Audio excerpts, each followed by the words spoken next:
The only true way, in my opinion, of setting float height is by a dynamic test and then set. So this jar of gasoline represents your float bowl. And the fuel is coming in through the carburetor itself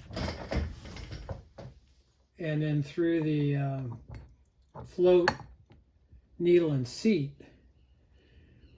And then as this fuel level rises,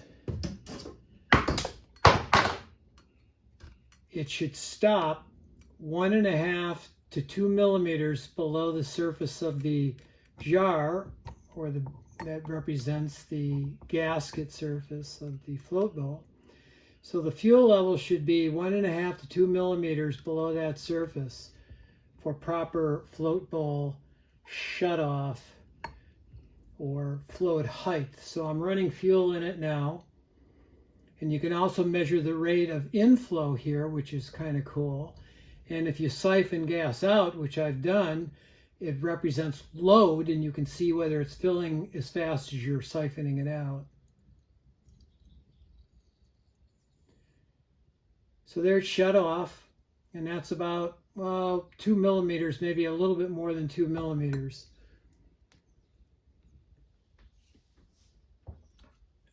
So that's a very, very good way of checking or setting float height. So I had to fool with it quite a bit in order to,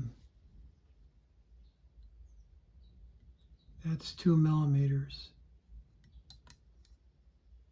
A little over 2 millimeters. I'd rather have it a little bit more, a little bit below the surface to prevent flooding of the carburetor, but that's pretty damn good.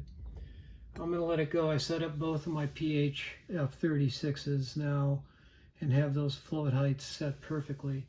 You can also check the accelerator pump action while you've got it here by manually pressing the plunger, and eventually you'll prime it. In operation, it would be primed, but